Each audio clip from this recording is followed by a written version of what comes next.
Naigiingon sa in English nga everything happens with a purpose.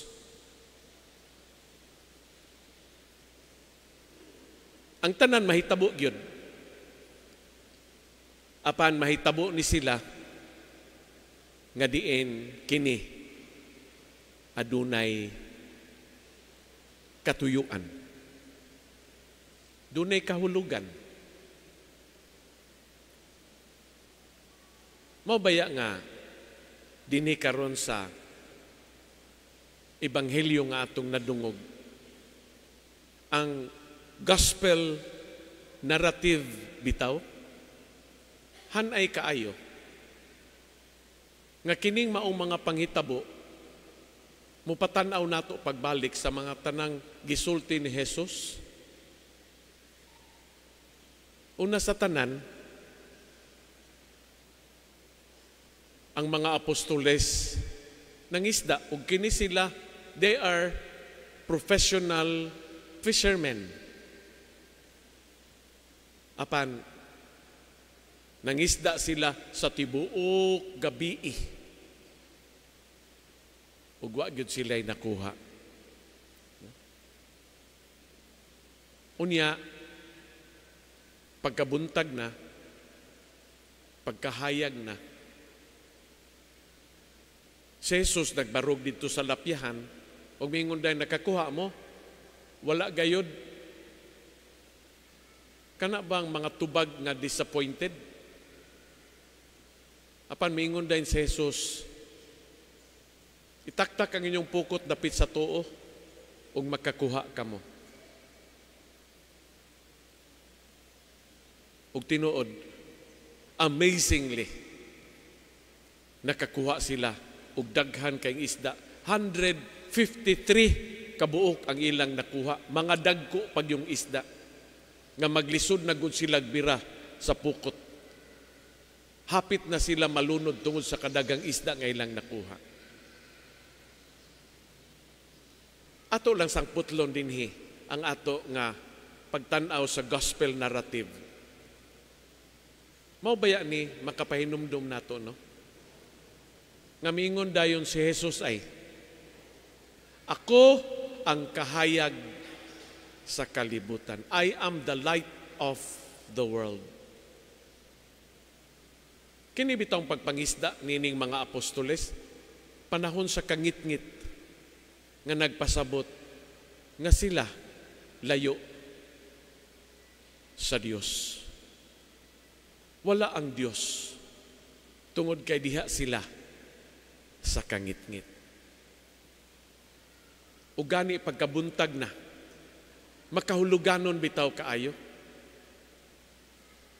nga diha si Jesus ug miingon nila, itaktak ang inyong pukot dapit sa tuo. O sa katingalahang hitabo, hilabihan kadagang isda nga ilang nakuha. Kana bang pagpangutana ni Jesus, did you catch anything? Ingon dayon sila, we were fishing the whole night, but we caught nothing.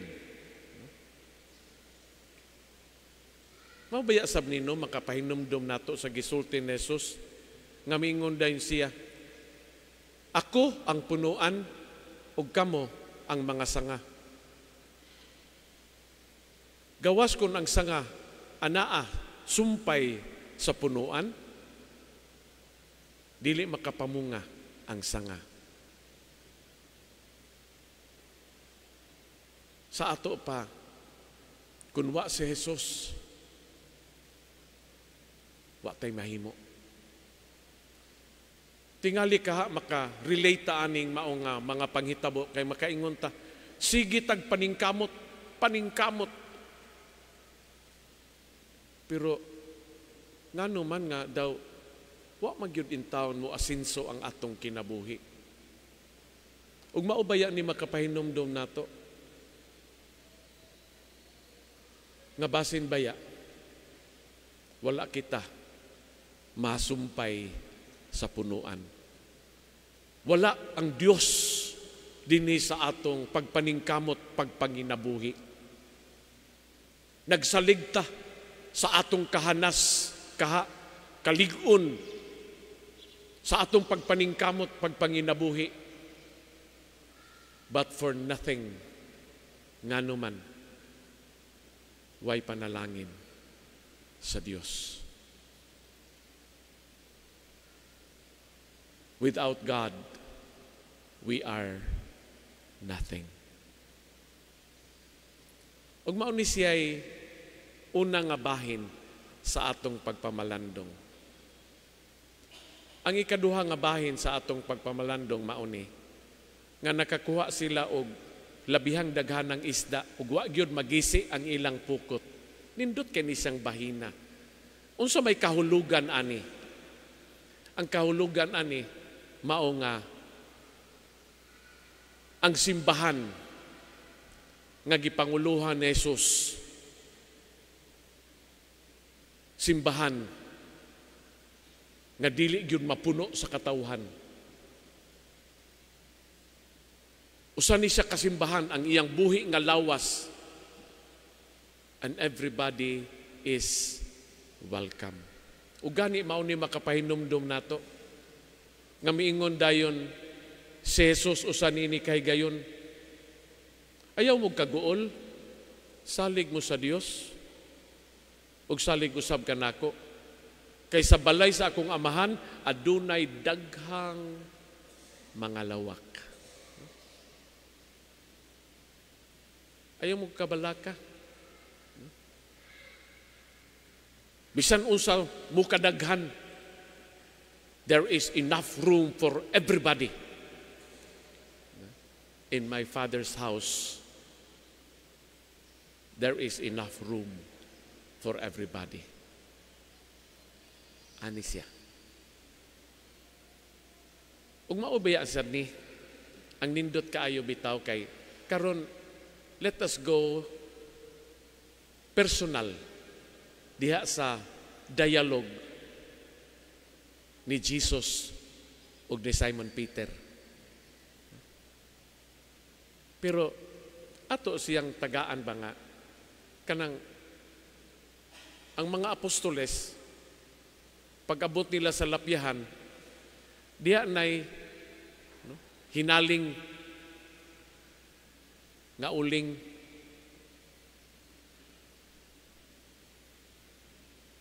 ato ni siyang tan-awon bitaw dinhi sa karon nga dialogue between Jesus and Simon Peter.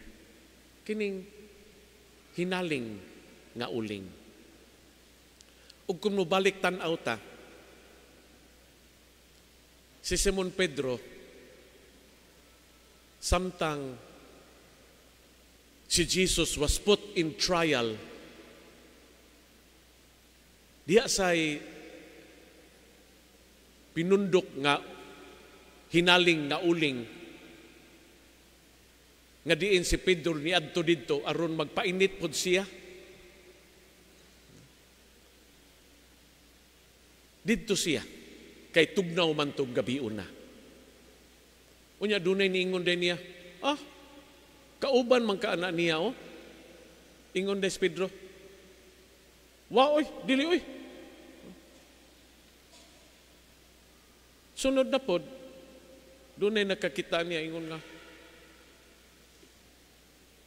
kita man ko nimo, kauban kaniya. Dili oy. Sa ikatulo, kita ko nimo kuyog kaniya didto sa Garden of Olives.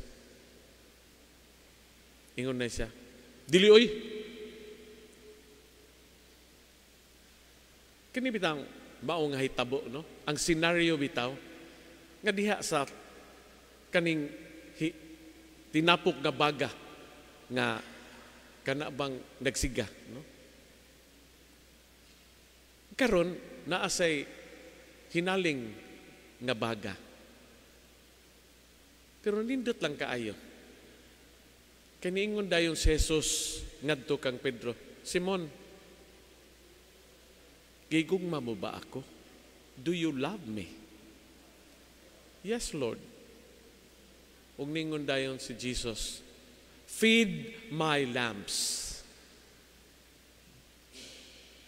The second time, nangutana si Jesus, Simon, son of Jonah, do you love me? Yes, Lord, I love you. Feed my sheep. Ug sa ikatulo, nangutana na sab si Jesus, gigugma mo ba ako? Mura ba og si Simon Pedro, mura og ambot unsa ka ang iyag yung gibati, pero maog yun ang iyang tubag. Ginoo, kibaw kastanan, gigugma ko ikaw.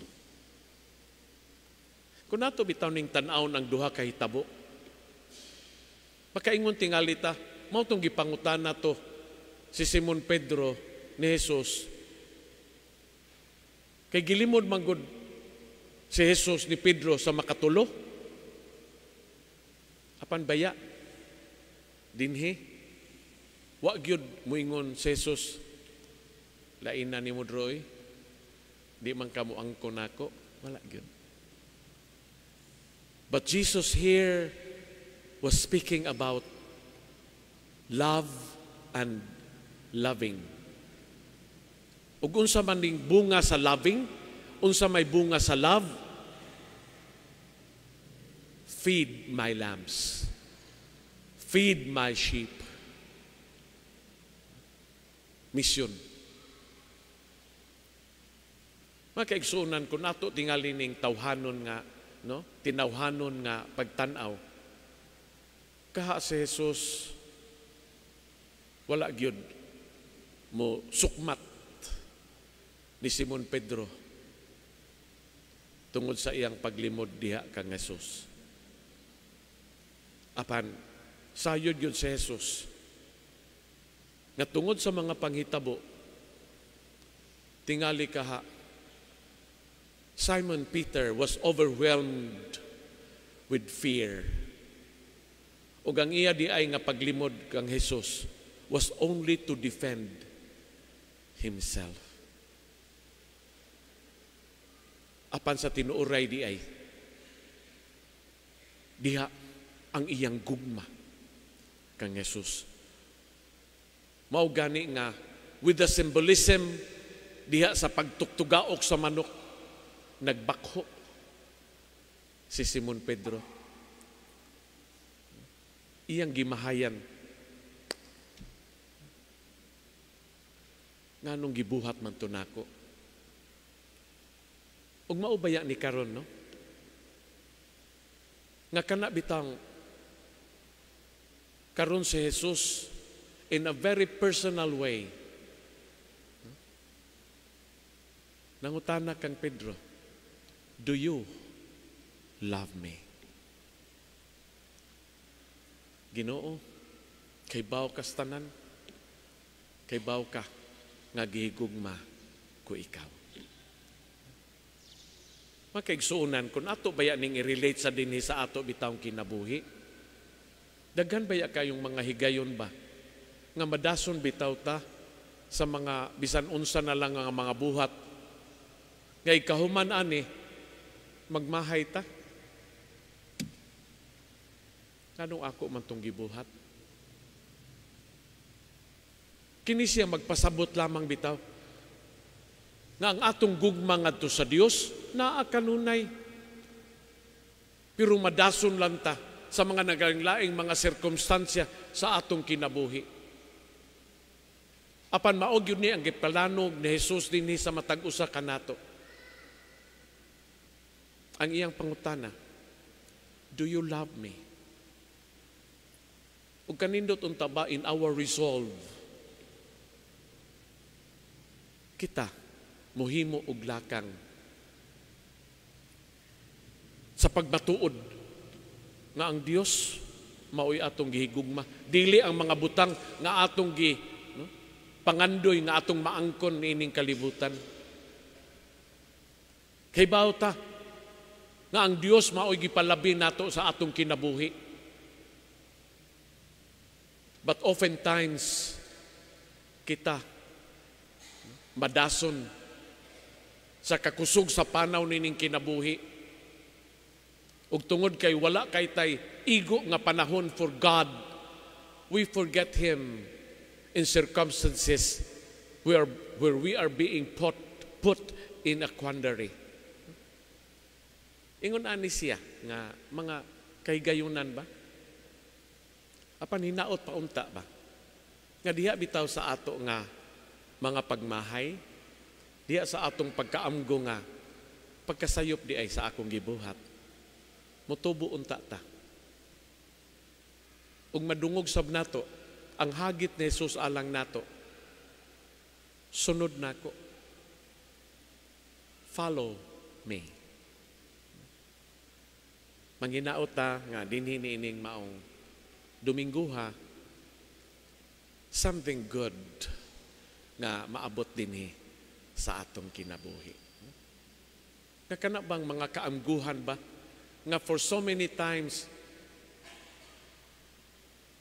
ato nga gi-take for granted ang Ginoo ug atong gipalabi ang atong kahinam sa pag-angkon sa mga butang niining kalibutan, only to realize that kining tanan nga atong gipangandoy are nothing. Ug ang ato diyang labing gikinahanglan mao ang Dios, mao si Jesus dinhi sa atong kinabuhi. Kay ngano man tungod siya mao ang kahayag sa atong kinabuhi. Siya ang makahatag og kahulugan sa atong kinabuhi. Kay kung kita naa niya, atong maangkon ang tanan,